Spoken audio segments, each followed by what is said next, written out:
बुद्ध के ज़माने में अम्रपाली नाम की एक वेश्या थी। उसके बारे में आज हम बात करते हैं। पूरी नगर में उसकी खूबसूरती की बेहद चर्चा थी। लोग उसकी हमेशा चर्चा करते थे कि अम्रपाली ये कोई परी से कम नहीं थी। वो बहुत खूबसूरत थी, वो लाजवाब थी, मगर वो वेश्या थी। उस जमाने में खूबसूरती दो ही तरफ नजर आती थी। एक तो राजा के हरम में और दूसरी वेश्यालय में। उस जमाने के अंदर जितनी ही खूबसूरत अगर कोई लड़की जन्म लेती है तो उस लड़की को राजा के हरम में भेजा जाता था, क्योंकि राजा का वो नियम था जितनी भी खूबसूरत लड़की होगी वो हरम पहुंच जाए।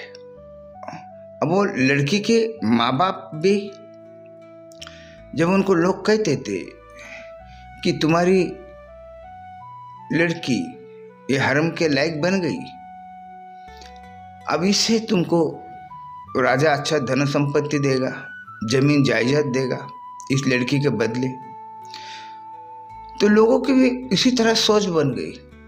लोग भी चाहते थे उस समय कि हमारे घर में अच्छी खूबसूरत लड़की जन्म ले ताकि हम राजा के हरम में इसको भेज सके।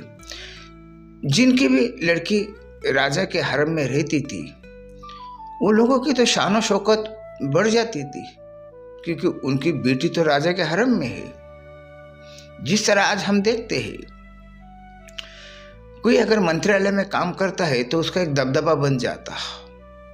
अगर कोई वो मंत्री के पास काम पे है, अगर वो सादा ड्राइवर भी रहा तो भी उसका भी एक दबदबा बन जाता, उसकी समाज में एक इज्जत बन जाती। अगर कोई मंत्री के घर में अगर कोई खाना पकाने वाली हो या तो उसकी फर्श साफ करने वाली बाई हो, उसकी भी इज्जत बढ़ जाती। लोग यही कहते कि ये बाई ये मंत्री के घर में काम पे है, उसका उस एरिया में दबदबा बन जाता। इस तरह का माहौल हमको देखने मिलता। उस जमाने में भी वही माहौल था कि अगर उनकी बेटी अगर हरम में रहती तो उनका एक दबदबा बन जाता, उनकी इज्जत बन जाती। इस तरह का उस जमाने का माहौल, उस जमाने के लोगों की सोच थी। और लोग अपनी बेटी उस समय राजा के हरम में भेज देते, खुशी खुशी से भेजते थे। और कई लड़की जो बहुत से बहुत खूबसूरत है, बहुत खूबसूरत है, परी की तरह है, ऐसी लड़की वेश्यालय पहुंच जाती, क्योंकि कई लड़कियों को उस वेश्यालय में बिकत लिया जाता था, बड़ी कीमत दे के लिया जाता था, और फिर उस लड़की का जीवन उस कोठे के ऊपर उस वेश्यालय में गुजर जाता। इस तरह का वेश्यालय का माहौल है। वेश्यालय में कोई ऐसी भी लड़की नहीं रखते, वो बड़ी खूबसूरत से खूबसूरत लड़की रखते ताकि लोगों को खींचा जाए, लोगों के एक अट्रैक्शन बन जाए। इस तरह का वेश्यालय का माहौल देखने में मिलता। साधारण गृहिणी आपको नजर नहीं आएगी। तो अम्रपाली भी बहुत खूबसूरत थी। अम्रपाली का जो कोठा था वेश्यालय के भीतर, वो बड़ा फेमस था। उस कोठे का नाम था क्योंकि उस कोठे में अम्रपाली थी। तो वहां पे बड़े बड़े धनवान, पैसे वाले, अय्याशी में डूबने वाले उस कोठे पे जाने के लिए, इस कोठे के रुकने के लिए अम्रपाली से समय मांगा जाता था। और अम्रपाली के पास समय इतना नहीं रहता। तो इतनी फेमस इतने नाम रूप में आई वेश्या, वो एक दिन अपने मकान की खिड़की में बैठकर वो बाहर की तरफ झांकती रास्ते के ऊपर, तो उसको एक भिक्षुक जाते हुए नजर आया। वो भिक्षुक जा रहा था भिक्षा मांगने के लिए। भिक्षुक का उस समय नियम था कि तुम 7 घर भिक्षा मांगोगे। अगर 7 घर में अगर तुमको भिक्षा कोई नहीं दिया तो तुम खाली हाथ लौटने का।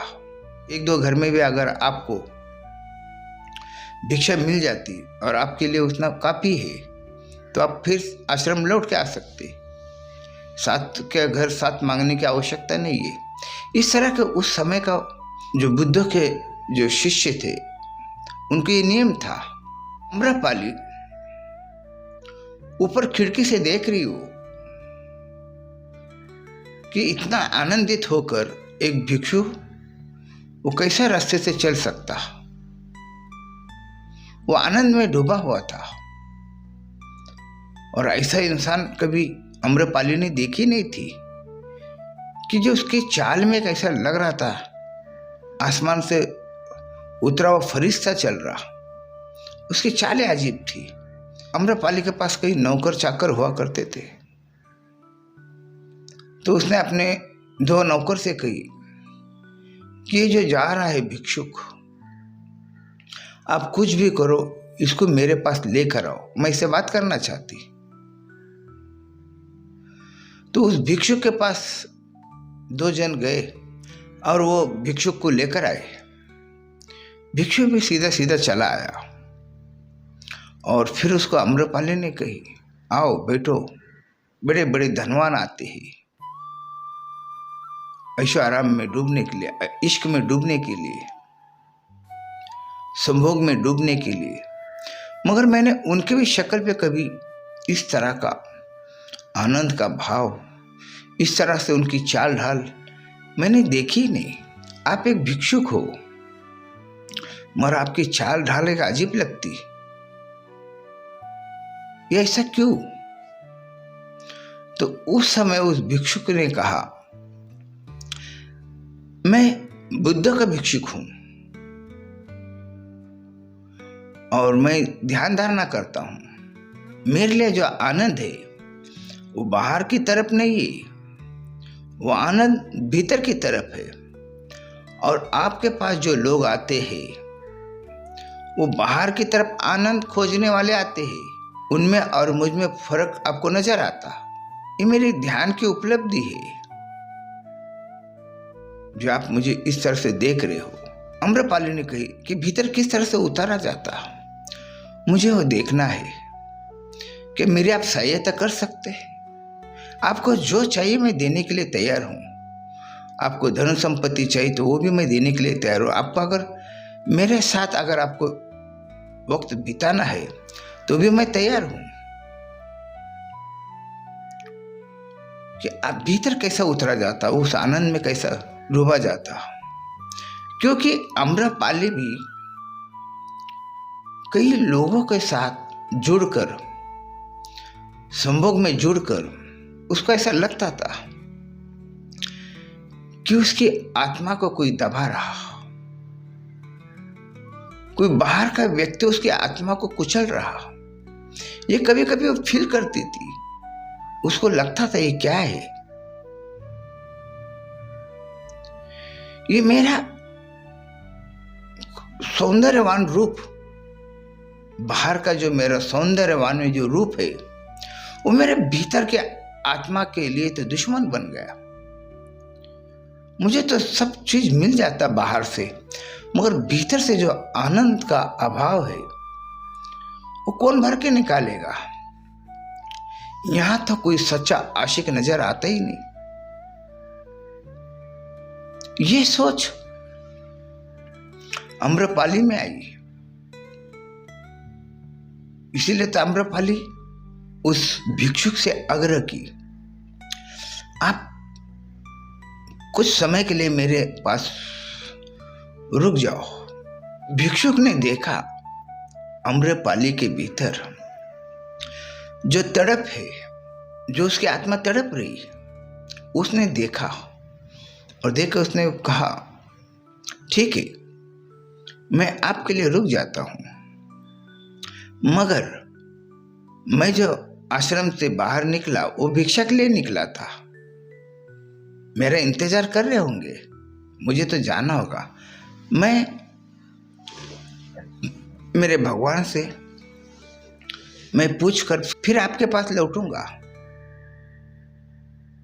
और इतना वादा करके वो भिक्षुक निकल जाता आश्रम के लिए। और आश्रम पहुंचने के बाद बुद्ध से वो कहता, हकीकत सुना था। तो उस समय बुद्ध के इर्द गिर्द में कई भिक्षुक भी बैठे हुए थे। तो ये सब बात सुनकर भिक्षुक तो हैरान हो गए कि हम तो पंचशिला में जीने वाले भिक्षुक हैं, और ये जो तू कह रहा, वैशाल्य की जो बात कह रहा, वो पंचशील के बाहर है, वो व्याभिचार में आता, और हम तो व्याभिचार के खिलाफ जीते आए, और तू व्याभिचार में जाना चाहता। तब बुद्ध ने उसे कहा कि आप जा सकते। बुद्ध ने उस भिक्षुक को इजाजत दे दी जाने के लिए, और वो भिक्षुक निकल गया। बुद्ध के जो अनुयायी थे वो बुद्ध से कहने लगे कि भगवान, आप हमको सिखाते व्याभिचार के बारे में, और अभी आज व्याभिचार के लिए उसको भेज दिए, ये ऐसा क्यों? तब बुद्ध ने कहा, मैं आपको जो शिकवन देता हूं, जो ज्ञान मैं देता हूं, उसी ज्ञान का तो आज परीक्षा है उसकी। तुम्हारे जीवन में जो समस्या आती, उस समस्या का हल निकालने के लिए तो ज्ञान का इस्तेमाल होता। अब उसके जीवन में समस्या आ गई, उसको किसी ने बुलाया, और वो किसी का दिल तोड़ना नहीं चाहता, तो मैं उसका दिल क्यों तोड़ूं? इसीलिए मैंने उसको भेज दिया।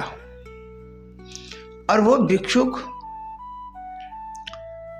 आम्रपाली के पास गया, और आम्रपाली ने अपनी प्यार की जो मोहिनी थी उस पे डाल दी भिक्षुक के ऊपर, और भिक्षुक को 7 दिन तक वो अपने प्रेम में डुबा के रख दी। आम्रपाली ने तो सोच ली, ये भिक्षुक के बिना मैं जी नहीं सकती। आम्रपाली सोचने लगी कि वो सोचती कि भिक्षुक मुझ में डूबा या मैं भिक्षुक में डूब गई। और 7 दिन के बाद भिक्षुक ने कहा, आपको 7 दिन चाहिए था मेरे पास से, वो 7 दिन मैंने आपको दिया, अब मैं निकलना चाहता हूं। आम्रपाली हैरान हो गई, मैंने जीवन में किसी से इतना दिल नहीं लगाई, उतना मैंने 7 दिन में तुमसे दिल लगाई, मैं तुम्हें डूब गई, और मुझे लगता तुम भी मुझ में डूब गए, और फिर मुझे छोड़ के जाने की आप बात कर रहे। ऐसा कौन सा आनंद है उस आश्रम में, यहां मुझे पाने के लिए लोग तड़पते, और मैं जब तुमसे जुड़ गई हूं, अब तुम मुझे छोड़ के जा रहे। तो भिक्षुक ने कहा, मुझे तो जाना ही होगा, मैं यहां कभी रुकने के लिए नहीं आया, मैं आपके आग्रह के खातिर आया हूं। तो आम्रपाली कहती, मुझे देखना है वो बुद्ध में क्या है ऐसा कि जो तुम फिर बुद्ध के पास लौटना चाहते। यहाँ पे तो बड़े बड़े गणपति मुझ में डूबना चाहते, इश्क में डूबना चाहते। तब वो भिक्षु ने यही कहा, वो बाहर का इश्क में डूबना चाहते थे, और मैं बुद्ध के व्यवहार में मैं भीतर डूबा। जो एक बार भीतर डूब जाता, वो बाहर डूबने की बात ही नहीं उसके लिए। ये तो मैं तुम्हारे आग्रह के खातिर आ गया, अब मुझे जाना होगा। तब आम्रपाली जिद करती कि मैं भी आऊंगी आपके साथ, और मुझे देखना है कि आप वहां कौन से आनंद में रहते हो, वो ऐसी कौन सी जगह है कि जहां पे शांति सुख है। तो आम्रपाली बुद्ध विहार में आ जाती। जब बुद्ध को मिलती, भिक्षुक आम्रपाली से मिलाता बुद्ध को और कहता है ये वो आम्रपाली। सब भिक्षुक के देख के हैरान हो जाते, इतनी खूबसूरत महिला, और भिक्षु के साथ यहाँ तक चले आ गए। जो बुद्ध के सामने बैठी थी वो परम आनंद आने लगा, तो वो वहीं रुक गई। तब बाकी के जो अनुयायी थे बुद्ध के, उनके समझ में आ गया कि जो इंसान भीतर की तरफ डूब जाता उसको कोई नहीं रोक पाएगा। बाहर का सौंदर्य में डूबेगा नहीं वो, जो भीतर के सौंदर्य में डूबता है वो बाहर के कोई उसके लिए सौंदर्य महत्व नहीं रखता। ये उसने बता के दिया एक भिक्षुक ने। तो यही एक कहानी थी आम्रपाली की।